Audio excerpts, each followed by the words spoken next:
Welcome back, everyone. My name is Robert Marzullo from Ram Studio Comics, and today's lesson we're going to be studying some different comic book style arm poses, and we're going to render those out. So let's go ahead and get started. So this one's going to be a little bit more intermediate to advanced, so if you haven't watched my How to Improve Your Figure Drawing, that's probably a good place to start. But you'll get a bit of the information that was in that, but we're going to focus a little bit more on the rendering. So I'm going to skip ahead. So I'll do the kind of skeletal structure and then the cylinders, but I'm going to do these quite quickly and not explain as much of that, and then get right into showing you how to construct more of the anatomy, and mainly the rendering is the purpose that I really wanted to address in this one. So essentially what you want to do is a couple things. Even at this stage, you want to try not to make your poses too straight up and down. So if you notice, I've got just a little bit of bends going here, even though this is a basic arm pose. I just think it's helpful to not really get in the habit of always doing these straight up and down poses, because the arm and the body just doesn't really work that way. So let's go ahead and get some knuckles here, and we'll just do somewhat of a clenched fist. Maybe one finger off the distance there. One thing I always like to do is try to incorporate as much variance, even into a basic, for instance, even a basic clenched fist. So there's the bones from the hand. And we'll say that the elbow is kind of right here, not off to the very edge of the arm. And we'll say that the tricep is back here, the bicep here. One thing I like to take note of when drawing the shoulder is that it's obviously larger. So the arm kind of does this thing where it starts larger, tapers in, gets larger again, tapers in, gets larger again, actually tapers the other way for the hand. So that's just a basic concept of what it looks like, but it's good to take note of certain things like that. Likewise, I think it's helpful to notice that the shoulder kind of comes inward at an angle from this. It doesn't line straight up and down with the upper part of the arm. Also, if you were to draw the shoulder off to the side, it kind of does this kind of shape. Something like that. So that's another thing where, again, paying special attention to little things like that will help you to reconstruct the arm more consistently. Now, this is going to be a stylized representation. As I said before, it's a comic book style. So it's not going to be entirely accurate, but there needs to be enough consistency with real anatomy to just make it read well, to make sure that people don't look at it and go, well, what exactly is that? Or why is the anatomy so incorrect on that drawing? So you definitely want to stylize your work, but then I think you also want to study anatomy quite often so that you have some basis of kind of a reality to your work. So that's just, my opinion of it, but, take it as you will, but that's how I see it anyways. So the thing I want to showcase here is that shoulder just has a little bit of a tilt away from the upper part of the arm, and that the forearm kind of changes direction and points off this way more. So it's like the upper part's coming down this way, the forearm starts to shift and point out this way. Okay, so let's say that this is enough to start working in and getting some of our finer anatomy in place. So let me go ahead and copy this just so we have a few stages of the work and you can kind of see it take shape. I think that's always helpful, even in your own renditions, just to do this so that you can really kind of gauge where you're at and what your strengths are, what your weaknesses are, things like that. Okay, so let's go ahead and soft erase this down. And we'll draw in the anatomy a little bit more clearly, and then we'll get to adding shadows and rendering. We're going to do a few of these arm poses so that you've got a better understanding of how to approach a few different various poses. So now I can get in here and kind of think a little bit more detail about the way I'm picturing the forms and where I want these to go. A big thing that I do with drawing anatomy is I just try to remember where it starts and where it ends and go from there. And I think the elbow actually wouldn't even be to the very edge from this particular angle. So again, it is stylized, but I'm still trying to think a little bit about what I know about real anatomy, how this muscle kind of swings around, does something like this. There's a couple of these muscles that kind of point or wrap around and point towards the wrist. These two kind of meet together behind the elbow and overlap. And that's really it. I mean, I'm not going to make this entirely accurate and worry about everything being perfect, because that's kind of the beauty of comics and things like that, is that you can let style be your guide in certain scenarios and really have fun with things.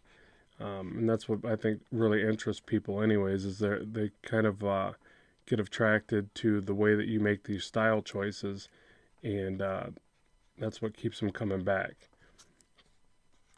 So I'll just add these little bits and pieces here and there to kind of detail it and make it look a little bit more textured even at this stage.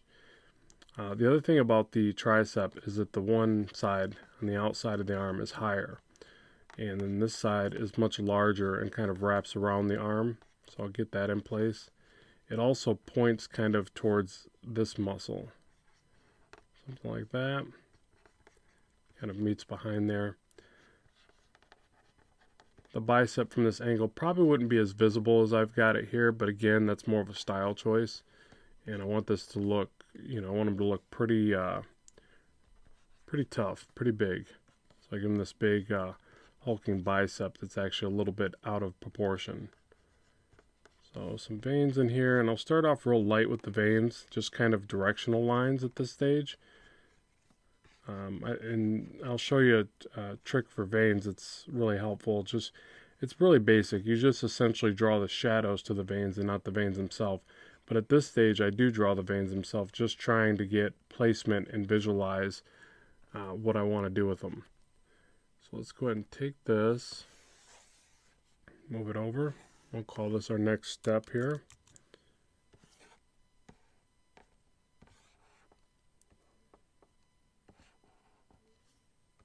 Get it roughly the same size so we can really visualize the progression. Okay, and now we'll soft erase this again.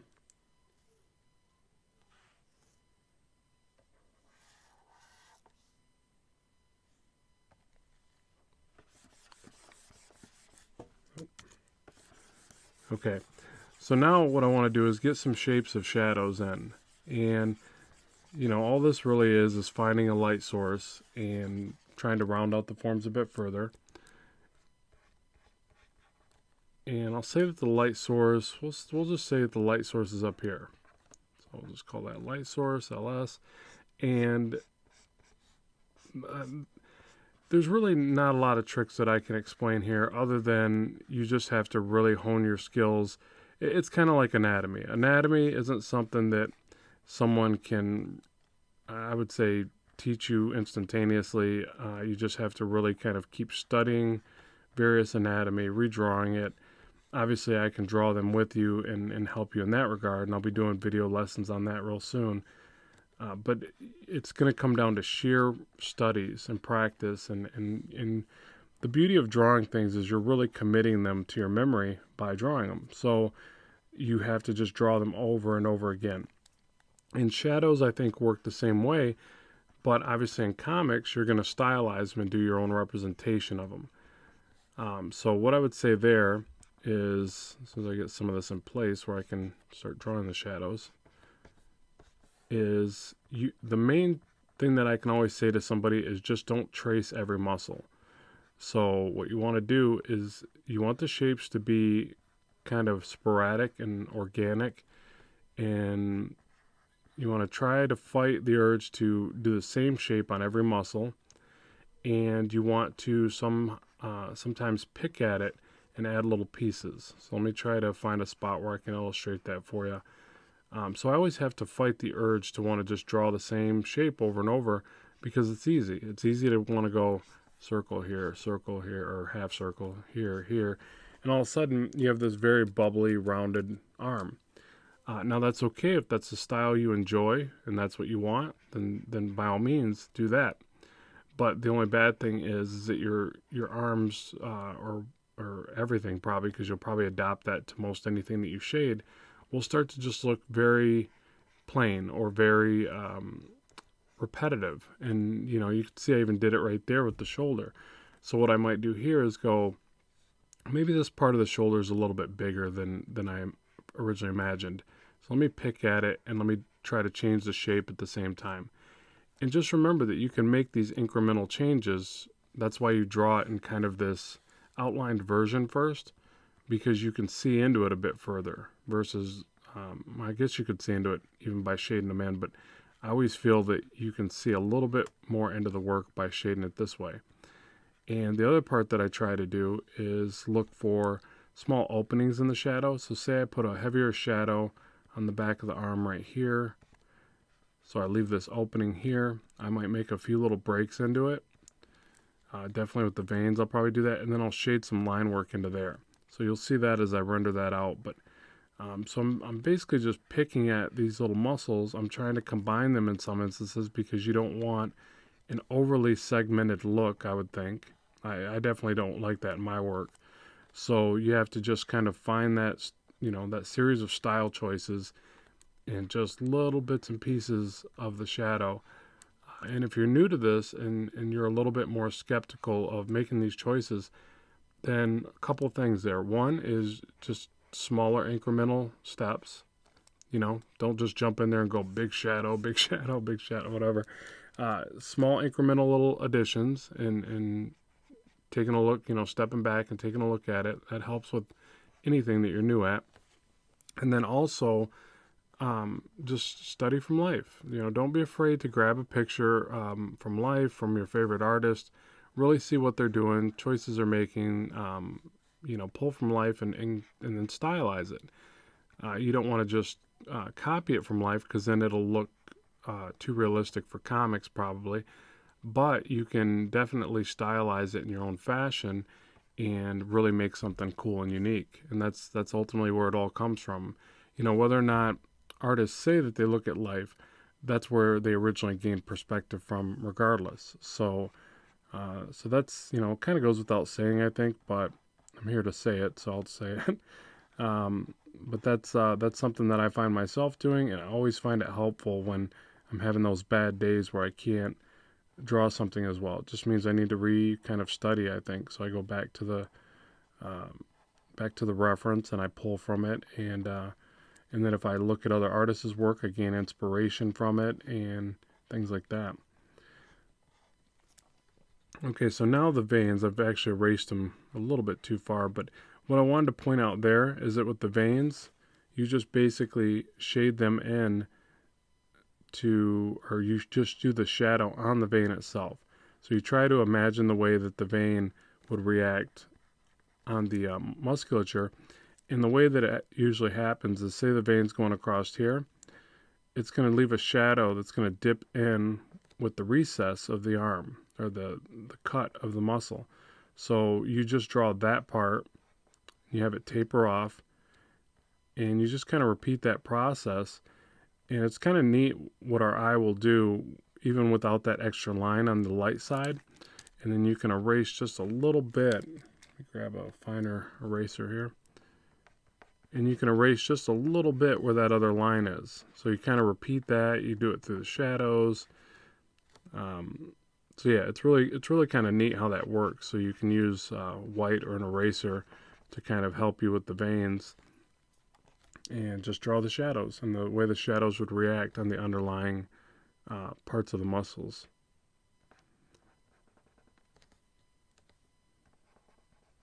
And I think it's referred to as negative drawing, but it's definitely works out really well. So on the one side, I'll generally just do a tiny little bit, just to kind of hint to it, but that's it. I won't draw the entire line going through it. As soon as you do that, it actually flattens it out kind of completely.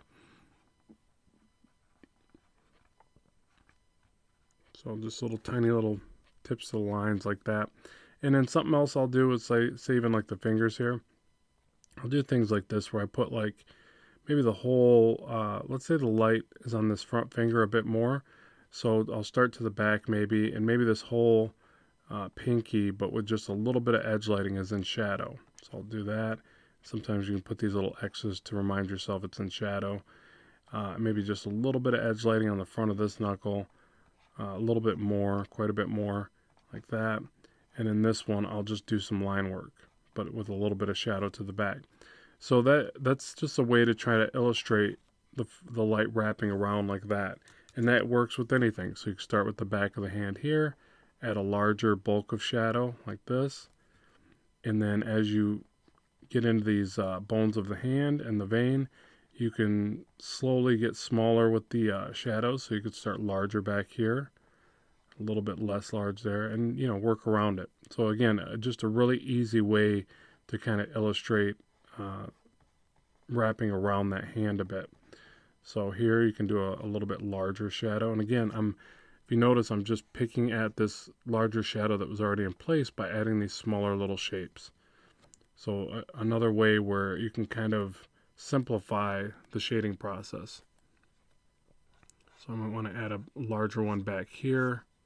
In fact, I think I would. I think I'd want a completely larger shadow because this muscle group over here is so large. I might end up bringing all this right up and connecting it, changing that a bit. So always be open to making changes and kind of reevaluating where you're at with it. I might put a shadow here to bring out this bicep, even though I'm not going to draw into the chest and all that. But that's another way where you stage the work. So you always want to think about how you can use highlights and shadows together to push the forms around. And it happens naturally regardless. And again, you'll get that from studying photos, but this is a concept of it where instead of just this bicep being against the light with a heavy line, we can put another shadow there, and all of a sudden it's got a lot more depth. So let's go ahead and copy this. I'll get rid of the LS. We don't need that anymore. So copy and paste this, scale it down.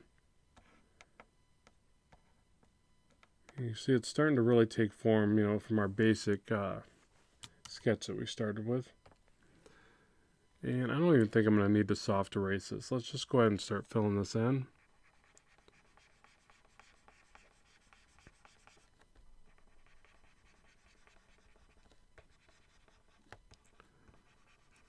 So nothing special here. The only thing I can say here is after you get comfortable with doing your light sources and your shadows in kind of this plane fashion, you can do a few things where you crosshatch into the shadow, and you can do bounce light pretty quickly that way. So just keep that in mind. I'm not going to illustrate that too much, but I'll just show you right here what I'm talking about. So if you were to shade downward with some line work and then crosshatch it or do whatever you want to do to show kind of varying degrees of that shadow, this is an easy and neat way to do it. And then when you come back in color, like this part would probably be darker right here. And then when you come back in color, you can really bring that out with the coloring process. So I think that's a little bit more of an advanced thing. You want to get really comfortable with just doing basic shadows like we're doing here.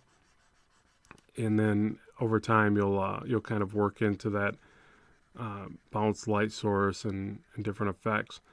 One thing that you can do too is after you draw it in like this, you can come back with white or eraser or the eraser, and then do a bit of edge lighting or rim lighting to the this back side of the arm. Again, I'm not going to worry about that too much. I want this to be focused a little bit more on the rendering. So after I shade this in, we'll start adding some rendering lines.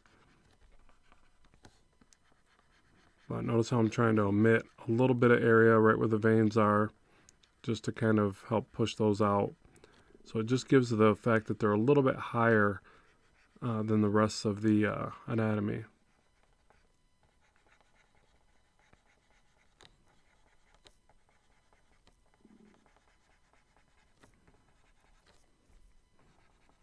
We'll just fill all this in.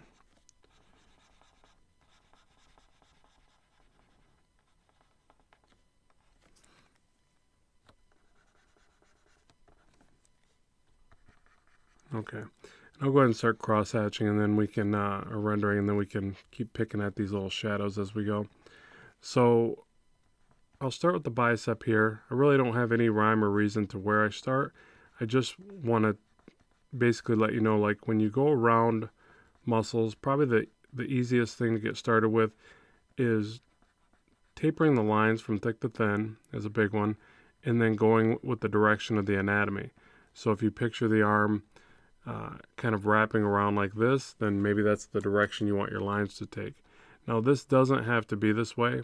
This again is another series of style choices, and you know, if you've studied comics, obviously, you'll notice that there's just tons and tons of variation in the way that people do this, and that's kind of the beauty of it. You know, the underlying idea is that you're just trying to round out the forms, and that you're just trying to shade in further detail and illustrate in further detail the look of the anatomy and the whatever it is you're shading. So there's a lot of freedom there, you know, so you can bring lines in one direction, then bring them into another direction. I kind of go with the same tapering line effect, and then every now and then I'll add like a little crosshatch line, one or two or something like that. I try not to get too awfully crazy with it, but it's kind of addicting. It's kind of really fun to do, and I find myself sometimes overdoing pieces with it, but that's just me. You know, we're all very different. You don't necessarily have to do quite as many lines as I do, and I've definitely seen artists that do a lot more lines than I do. So it's just, again, style choices. But you just want to continually go around the form and go, okay, where are these shadows at, and where do they taper off? One thing that I find helpful occasionally, I don't do it a lot, but it's something that might help you if you're more of a beginner at this, is you can draw in another layer or sketch lightly on your paper a position where you want these lines to end. So it's almost like you're drawing the shapes of shadows just as a visual guide, and then you start doing your cross hatching. Now likewise, the other way to do that is you simply just sketch them in and then erase back. So there's a number of ways to do any of these effects, but that might be something that helps you out versus just kind of going in and adding them. I think I've gotten a little bit better at it where I can kind of just visually do it without adding those lines. But again, that's something where you have to gauge where you're at and what your level of skill level is at the current state. So back here, I might just add all this in line work, kind of shadow like that, and then come up here and add a little bit different line weight. Now, the other thing that I try to always recommend is that if you notice, I've kind of went through everything about the same at this current state. And you want to be real careful not to do that entirely through your work, because I think it flattens out a bit, or it just tends to look a little bit more boring. So one way to address that is to crosshatch every now and then. So you might add these little crosshatch lines down here where you picture it getting just a little bit darker. And the other way is just to use a variety of different lines. So instead of tapering everything identically like I'm still doing here, I want to get a nice one layer of everything. I might use some that are shorter and more abrupt, like right here. Now I generally do these on areas like this where it's a smaller transition of a muscle or something like that. So kind of like these little tips. So they immediately kind of give a different look than what you see up here because of the length of the taper. And likewise, I can just take certain lines and extend them, like this, and they're going to look a little bit differently than the ones next to them that aren't quite as elongated and thin at the end. Then, little crosshatch lines, or, a little line across this way or whatever. All these things kind of just add a little bit of variation to the existing line work so that it's not so similar, through the entire piece. So back here, I want this entire bulk of the back of the arm to be in shadow. So I'm going to just go ahead and go right through here. And I really don't even have to taper these. So I can make these all kind of solid. And I can even have them get thicker as they come to the back of the arm to illustrate a certain darkness right there. Kind of similar right here, but maybe I do taper them just a little bit. But still want them to get darker to the back right there. I can bring these lines sideways off the line. So this is another thing that I find myself doing a lot, where I'll take little lines and I'll just kind of extend the point by bringing lines in the other direction. I feel like it's just another level of finish to basically maybe boring lines by themselves. Like I don't want to just leave them pointed, so I just kind of add some little side lines or line breaks to them, I guess. I want this area to be more in shadow, so I'll draw some little lines tapering back that way. Again, I want these little abrupt kind of just tips at the back of this. And you see I'm not worried about these matching the direction of those. In fact, I kind of like the look that they aren't going in the same direction.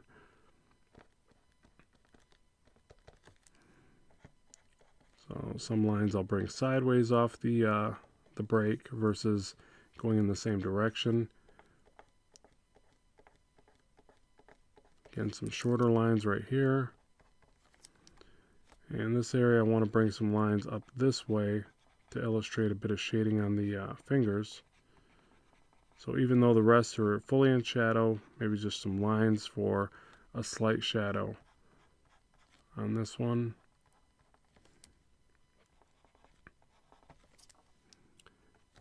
Oh, I'm right here.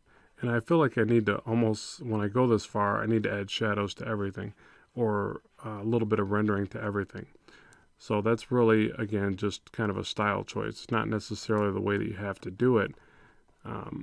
I just feel like it's something I want to add. And then if I was doing the secondary light source, I could cross-hatch some thinner lines. Now, the thing I will say, if you do get into doing the secondary light source, like right here, I would make sure that these lines are a different weight than these lines up here. And I've kind of done that almost instinctively, but that's another way to convey that this is a totally different effect of light or whatever into your drawing than what you have here.